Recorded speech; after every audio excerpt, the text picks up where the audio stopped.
I am a huge fan of Jackson Merrill, and this is going to come off like I'm not. No, he is a great young talent.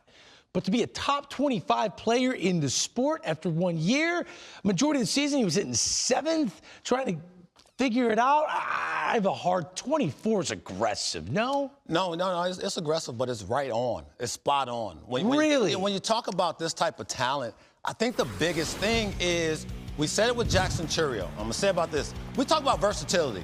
Well, versatility for me is like a guy going from left field to right field. We talk about Churios. This is trial and error with versatility. You don't know what's gonna happen. He went from shortstop to man in center field.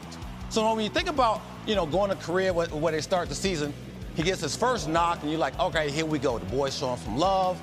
Look at that young face. He's trying to figure it out on the fly. Hands work. I'm like, that right there looks like it's gonna be something. But before June 8th, fellas, he struggled with hitting off speed. Now, when you're in the big leagues, you can hit the fastball. But when you talk about the off-speed stuff, it's where you're tried, where you're consistently like, how can I make these adjustments? We see a steady diet of lefties. But when he figured it out, it was small sample size, but enough for you to realize that was gonna work. The swing was gonna work. Everything's gonna work. And I don't wanna get these numbers wrong. When you think about first 63 games, fastball 315, non-fastballs 210. Last 93, he was 321 non-fastballs and 296 with the fastball. So I'm saying to that is the adjustment to the adjustment. The league is going to always challenge you based on what they see you can't do. The book is out. But when you look at these numbers on the board, it speaks to him knowing exactly who he is. Once they said, Mike Schill put him in the 7th hole and said, hey, look, take your time. We got stars here.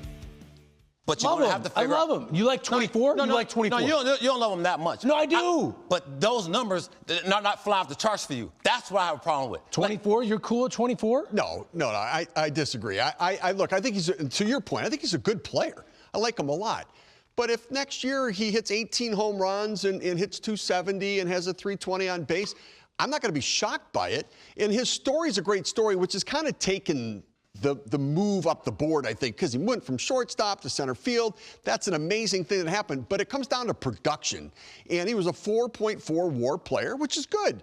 But he's not going to lead the league in home runs. He's not going to lead the league in runs scored. He's a good player. I don't see him as an elite player. Look, his first season, he was second in NL Rookie of the Year. All these things are trending for me to look at this kid and go, all right, look, the makeup, we've seen makeup not be consistently good. Oh, he's awesome, right? kid. He's an awesome kid, but look, everything about the swing and the fact that he's playing against every single pitcher that's coming into the game, lefties, righties, it doesn't matter.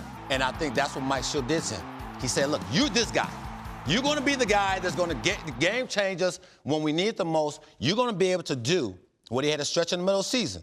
What, 5 of his 7 homers tied or gave the... Oh, he was clutch. He has the clutch. No doubt about that. Premium position. So there's a lot to the argument. The question is, just this early, is he in the right spot on the board?